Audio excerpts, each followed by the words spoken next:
We continue with the broadcast this morning, and it's time for Crime Talk, the weekly edition with eThekwini Secure. We're going straight to eThekwini Secure's Mohammed Batman Ismail. Mohammed, assalamu alaikum wa rahmatullahi wa barakatuh. Walaikum salam, Inayat. I don't know if you've got enough time. I see it's almost 9 o'clock. Well, no, we So can obviously just we'll give you a few extra minutes. Looking at no, it's the okay.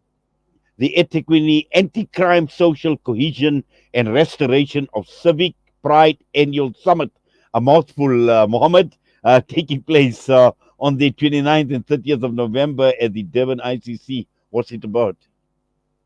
Yes, that's correct. It's a strategic objective to address crime in communities and in KZN and its whole. So about 500 delegates are expected to attend this event on the 29th and 30th. I must remember that cities are a place of growth, the engines of growth, right? And as a result, what's been happening is a lot of people have been moving out of the cities to find better opportunities elsewhere. But cities also, facing increased levels of crime and violence, which negatively impacts on how people enjoy their lives and services provided by, like eThekwini municipality, for example. And you've got to look at prosperity that's negatively impacting people's lives. So this is one of the reasons that the summit is being held. And with that, it's going to be a coordinated approach in implementation of the resolutions adopted at previous meetings. Now, if you remember, or if you've been checking, Becky Kwele has been going to different regions and addressing issues of crime and interacting with people. Now, with that and a whole lot of other things that's been going on, and also with the municipalities' integrated development plan, it's in one big pot. So everything's going to be unpacked at this summit over 2 days. That's going to be happening on the 29th and 30th. There's a whole lot of issues that we could have gone through if we had more time. Yes. Now, just looking at this summit, who's hosting? Is it eThekwini Secure, or are you doing it in conjunction with other parties? It's not eThekwini Secure. It's a community. It's a initiative by the eThekwini municipality, and it's a very important initiative that's happening. In the city. Of course, eThekwini Secure community police forums are all role players in this event.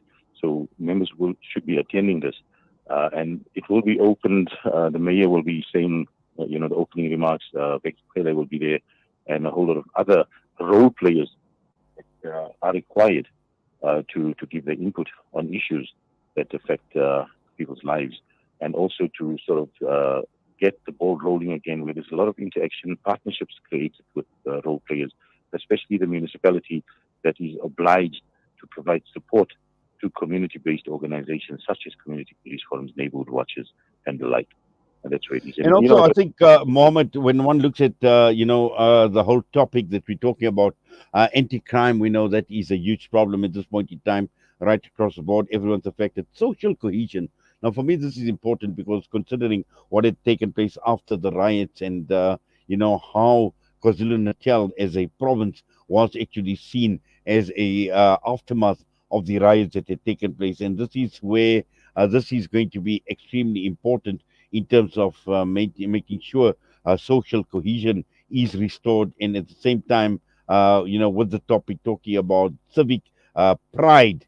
And this is another area where people living in the province need to be proud of the fact, need to be proud of the province, need to be proud of the authorities that are managing the province, and also at the same time taking into account the needs of the community and servicing those needs of the communities as well. Absolutely. When you said civic pride, it's a very important phrase. And people don't understand what civic pride. Civic pride starts at your doorstep. It starts out at your gate. How can you be a proud community if you're dumping everywhere and you just do what you want to do without taking into consideration, do we want to live on the dump, or do we want to live in neighborhoods that are clean and green, and we're contributing to a better environment, contributing to a better environment, living green, recycling, doing all of those. So those are all factors of civic pride, and people need to know what it's about. So we need to go back again, and we need to take ownership of our streets, our street corners, of the places that we live in, of the CBD. So we need to break that culture that we've been steeped into, and it's just crept up, in the last few years, where you decide, okay, I'll just dump all my crap on the corner here, as opposed to going to a recycling plant or going to a garden refuse depot. We don't do those things. We're falling into a quagmire, or we're getting sucked into a quagmire of no return. And if we don't start addressing these issues, then our cities, our towns are going to be so far gone that we're gonna absolutely be a slum, and we don't want to do that. And how is it that if the eThekwini municipality, the city is talking about Durban being the best city by 2030, if we don't address these issues, if we don't fix it, starting on your doorstep and going further into service delivery issues. When we talk about crime, when we talk about gender-based violence, we talk about youth involvement, we talk about women involvement, and the like. How are we going to be successful communities? We can't be, and these issues need to be unpicked. So many of these topics are going to be addressed at the conference, and hopefully, it's not just going to be a talk show.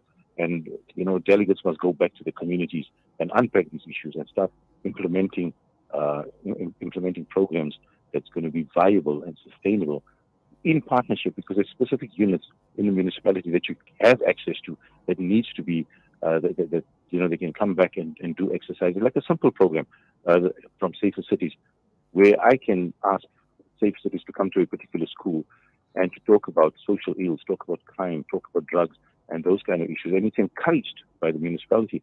And this is where councillors, especially, must drive this through the CDPFs and through SGBs and through other structures to bring Safer Cities into schools and to talk about this. Because if you look at schools, what's going on these days, students are affected by a trend on social media or TikTok, whatever you call it, and they go crazy. The moral fiber of a community is being eroded, and that must be repaired.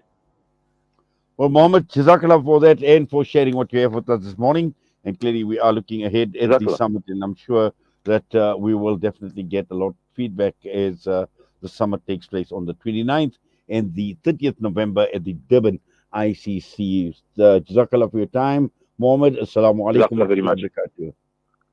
Wa alaikum assalam wa rahmatullahi.